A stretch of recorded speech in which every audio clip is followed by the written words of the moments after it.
নবী জাকারিয়া আলাইহিসসালাম ছিলেন আল্লাহর এক প্রিয় বান্দা। তিনি ছিলেন বিনয়ী, অত্যন্ত দয়ালু এবং আল্লাহর ইবাদতে নিমগ্ন।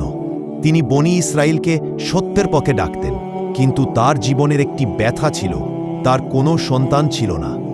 বয়স বেড়ে গিয়েছিল, চুল পেকে গিয়েছিল, স্ত্রীও ছিলেন বৃদ্ধা। তবু তার অন্তরে গভীরভাবে ছিল একটি দোয়া, যেমন আল্লাহ তাকে একটি নেক সন্তান দান করেন, যে তার প্রচারিত দিনকে শক্ত করে ধরে রাখতে পারে। জাকারিয়া আলাইহিসসালাম যখন মরিয়াম তাদের যত্ন নিতেন, তিনি দেখতেন যে তার সামনে এমন ফল থাকে যা সে ঋতুতে পাওয়া সম্ভব নয়। তিনি অবাক হয়ে প্রশ্ন করতেন, হে মরিয়াম, এগুলো কোথা থেকে? মরিয়াম বলতেন, এগুলো আমার প্রতিপালকের পক্ষ থেকে। এই দৃশ্য দেখে জাকারিয়া আলাইহিসসালাম এর হৃদয়ে নতুন আশার আলো জ্বলে ওঠে। তিনি মনে করেন, যে আল্লাহ মেরিয়ামকে ঋতুর বাহিরে ফল দিতে পারেন, তিনি কি বৃদ্ধ দম্পতিকে সন্তান দিতে অক্ষম?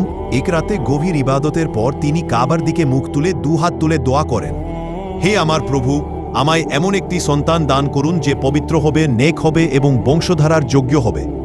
তখনই আসমান থেকে ফেরেশতারা তাকে সুসংবাদ দেন, হে জাকারিয়া, আল্লাহ তোমাকে এক পুত্রের সুসংবাদ দিচ্ছেন, যার নাম হবে ইয়াহইয়া। তার মতো নাম কেউ আগে রাখেনি। তিনি হবে পবিত্র, ধৈর্যশীল এবং আল্লাহর নেক বান্দাদের একজন। জাকারিয়া আলাইহি ওয়াসাল্লাম বিস্ময়ে বলেন, আমার বয়স তো অনেক বেড়ে গেছে, স্ত্রীও বৃদ্ধা।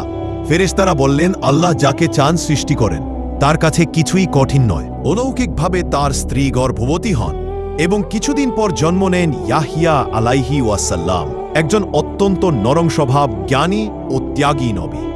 ছোটবেলা থেকে তিনি আল্লাহর প্রতি গভীর মমত্বপূর্ণ ছিলেন। তিনি কখনো কঠোর কথা বলতেন না, অতিরিক্ত হাসাহাসি করতেন না, সবসময় সত্যের পথে মানুষকে ডাকতেন।